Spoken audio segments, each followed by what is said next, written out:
one copy of, or no Amelia, and then we go down to 3 duress. Changed my mind on the full playset there, apparently. Alright, so 3 land hand, including 1 swamp, 2 plains. Looking good, looking good. Turn 2, we get Voice of the Blessed. Overthrow kills the Voice of the Blessed. We play Cavern of Souls. Very important against Soul Tie, because you know they're packing the counter spells, like you know they are. Outland Liberator comes down. 4 mana, we play the Steel Seraph. Lifelink on the Resplendent Angel, so 6 life wing. Outland Liberator sacrifices itself to kill our Steel Seraph. Draw another Steel Seraph. Gotta love that. We play Archangel of Wrath, vanilla, no kicker. Attack for 3, 23 to 14 with the Angel. They play Urtai and take out our Archangel of Wrath. So at this point, they play Sheldred. You get a 5th land. I think we go Giada and then Inspiring Overseer. Yep. Inspiring Overseer comes in as a 4/3 because of Giada. Attack for 3. They gain 2, so it's 17-13. They have Sheldred and Urtai on the board at this point. Things looking pretty good for my opponent. Railback comes down. Thank goodness we didn't play Steel Seraph before that. Okay, so we have access to 6 mana. We can double kick the Archangel of Wrath, and we do to kill Urtai and hit the opponent for 2 to face. And we attack with the 3 angels that can. They're at 8 after Sheldred gains them 2 life. Red Knight comes in to draw them another card. They're at 9. I think that's it. Cottage comes out. We're attacking with everything.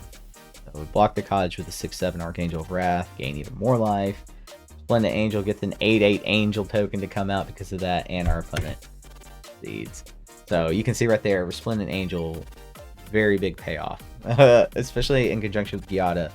Able to pump out really huge Angel tokens. So you can see why I love to use that card. Alright, our opponent Daximus. We keep a 4 land hand here.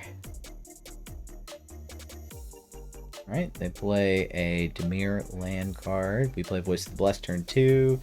They lay out a swamp. They make us discard with Hopeless Nightmare. We get a Cavern of Souls. Very good against blue. Inspiring Overseer comes in, gain 1 life, so Voice of the Blessed becomes a 3/3.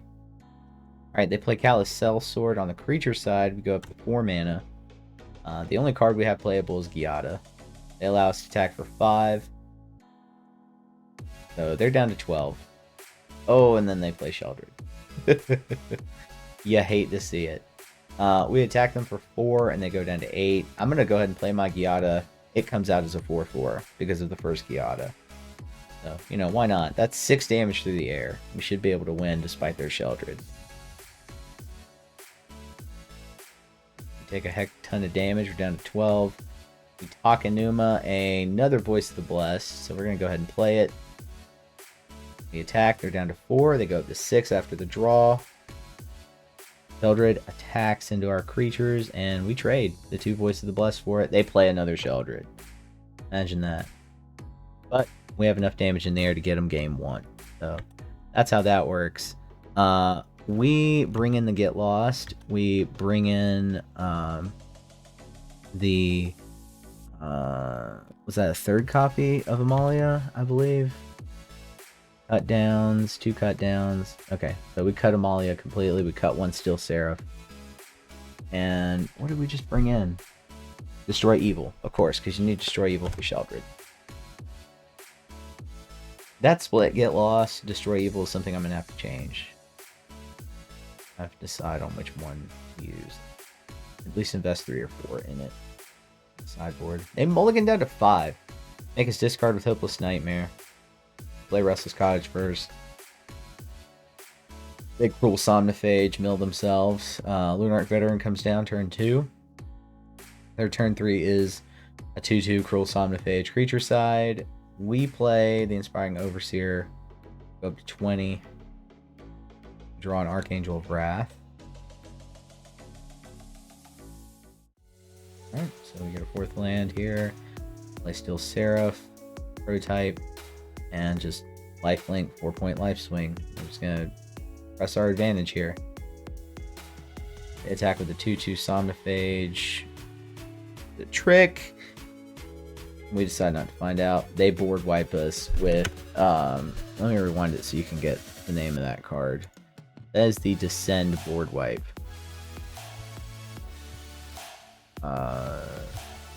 Paratide. Remember that. That is a card to look out for. Alright, so Voice of the Blessed plus Resplendent Angel. They play Ancient One. We get Steel Seraph full-bodied. And then we attack 2 3/3s on the board now, including Voice of the Blessed is 3/3. Obnixilis, the Ancient One, so they can get an 8-token Obnixilis. And then play another Ancient One. Might be too little too late for our opponent, though. Let's see.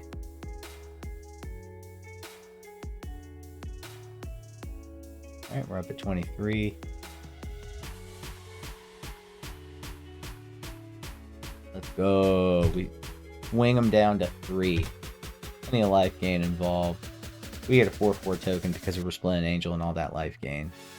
And our opponent can just look on with their 8/8 and lose. They descend, they attack with the 8/8.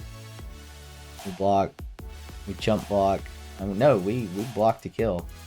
And that's it. That's game. So, 2-0 our opponent right there. Love it. Love to see it. Let's take a look at the next match.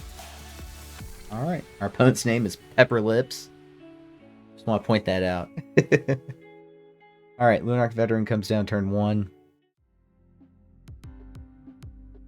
Hard to tell who we're playing against yet. Voice of the Blessed turn 2. God, just feels so good to curve out with this deck. It really does. Virtue of Loyalty, 2/2 token, takes out our Lunarch Veteran. Block here. Obviously a trap. And they Ganjo our Voice of the Blessed. So, Giada comes down.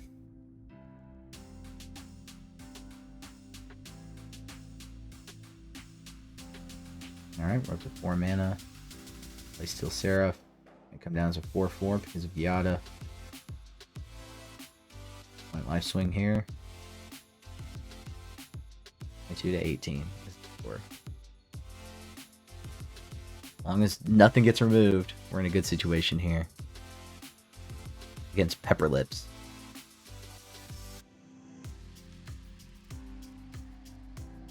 Right, nothing from our opponent. We go up to 5 lands. Lunarch Veteran. Firing Overseer. Something in me should have wondered, like, is there a board wipe coming? Nah. Alright, 4/4 with lifelink and a Giada attack. Werefox Bodyguard comes in and takes away our 4/4 Steel Seraph. We attack for 2, they're down to 16. That means if they do board wipe, we get back a Steel Seraph. Interesting. Alright, nothing from our opponent here. We go up to 6 mana. And could Gix's Command for a lot of value, but we're going to Resplendent Angel instead here. And play Lunarch Veteran on the flip side, the Luminous Phantom. We're up to 26. Things are looking great. We attack for 6 in the air. Fairy Mastermind comes down, flash speed for our opponent. Takes out our Giada.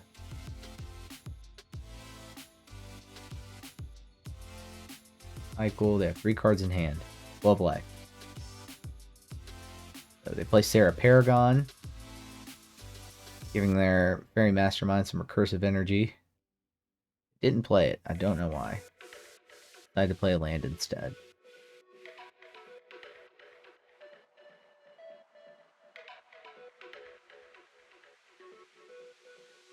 Maybe they didn't have the untapped land. I was looking at that wrong. Gix's Command comes out, and that's enough for our opponent, because it takes out their whole board. Alright, so what do we do here? Cut down.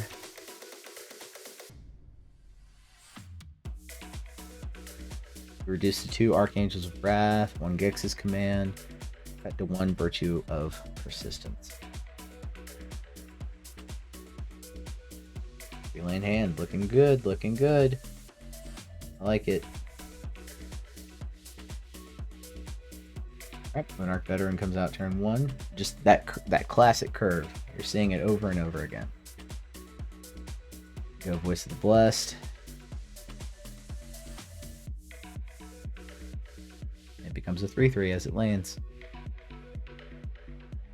Malcolm comes out. Axis gets a counter. They discard the Flash Speed Angel card. Cavern of Souls comes down. Angels. We're growing and growing. 5/5 Voice of the Blessed now. After playing Inspiring Overseer. We have a cut down for Malcolm. It's already looking like things are swinging our way here. Steel Seraph comes in, uncounterable. Voice of the Blessed becomes a 6/6. Now with Vigilance, attack for 9.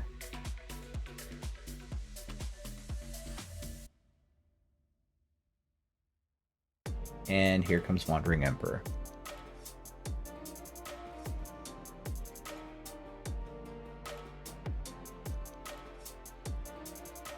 They decided to pull out a 2/2 Samurai token. And their Sunfall. Boy oh boy. Alright, so what does our opponent do here? +1 the token. Take 3, down to 19.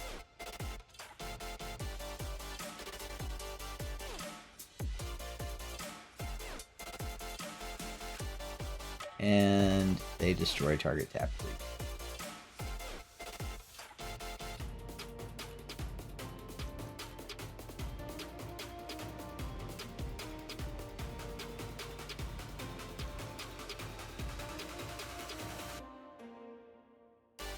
Alright, +1 the Samurai. No favorable matchups here, so we take 8. We're down to 11. Overseer comes out on our side. Draw a couple of nifty cards.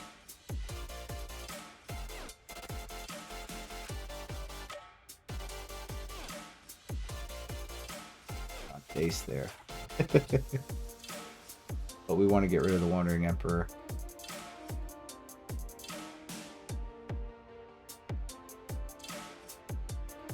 Kill the token.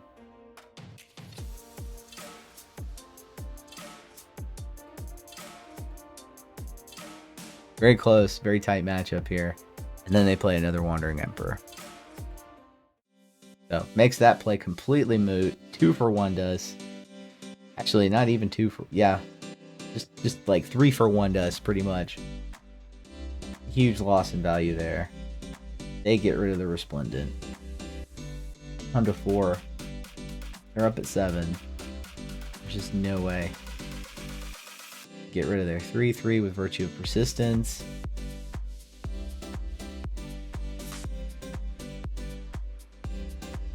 I don't know why we did this. I think we just planted it away here. And they created 2/2 Virtue of Loyalty. So that gets around our Restless Fortress. And we get a game 3. So we increase copies of Duress. Gix's Command. Move Virtue, remove Amalia. Move Cut Downs. Interestingly enough. Alright, game 3. What happens here? Three-land hand, looking good, but Duress and a bunch of removal. Playing 2 board wipes.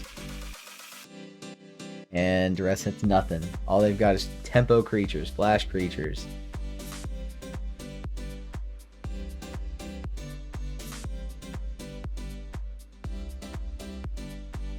Get Steel Seraph, they get Malcolm.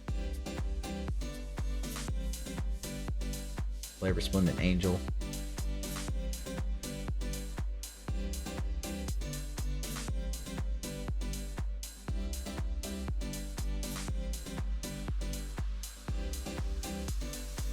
So we know they have Zephyr Sentinel. Why we don't attack into that.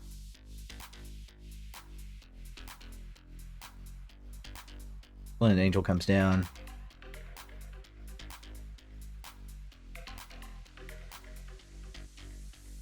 And then Giada. 2/3 flash that makes everything flash. Or no, it makes it so they can play flash spells off the top of their library. And the Path of Peril there. Still not favored in the matchup just yet. We need that Go for the Throat to hit their errant. So they've got Virtue of Loyalty out as an enchantment.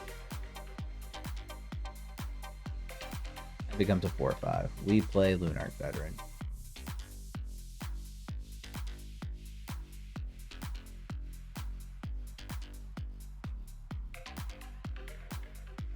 There's Zephyr Sentinel. Decide to go ahead and play it. So we wait until they target, and then we hit it with Go for the Throat. Right? High IQ move.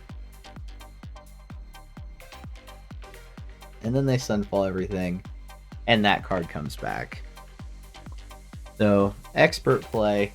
Expert play. Ah, very empty board state.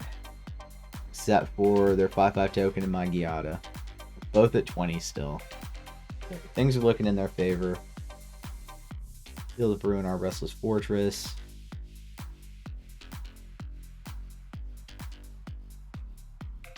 On 15. Things looking bad. I don't even know what to do here.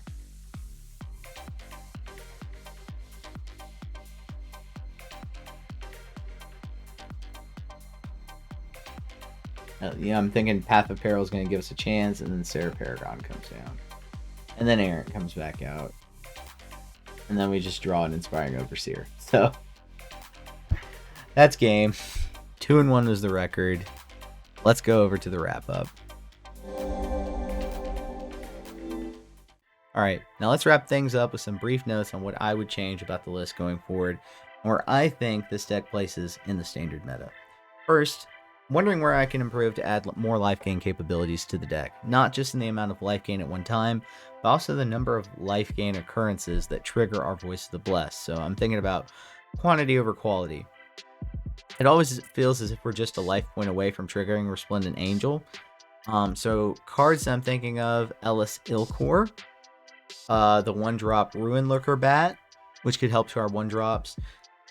These are both, Ellis Ilkor's been around, but Ruin Lurker Bat is new to standard from Lost Caverns. Second, the deck requires substantial removal to counter the hyper aggro that we're seeing. At times, life gain is not enough. We do not want to invest in board wipes, but would removing the biggest pieces, such as Sheldred, help with the deck's longevity? I think it will. So, something like Rite of Oblivion, or enchantment-based removal such as Ossification offer some help in this regard. Lastly, the sideboard needs much modification and narrowing. If you saw this week's Past State of the Meta from the MTG Rebellion channel, go check out that channel if you haven't already.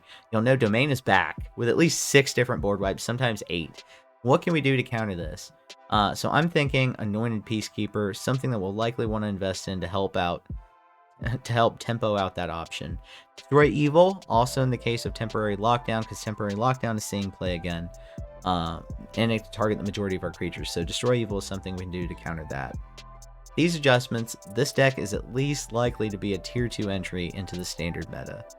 Nonetheless, let me know how this deck does in the comments if you try it out. Please try it out. I think it's a pretty good entry into Brews for this season. I think it's worth a try, especially if you're in Platinum, Diamond ranks. I think it could be a substantial deck there. I hope you try this list.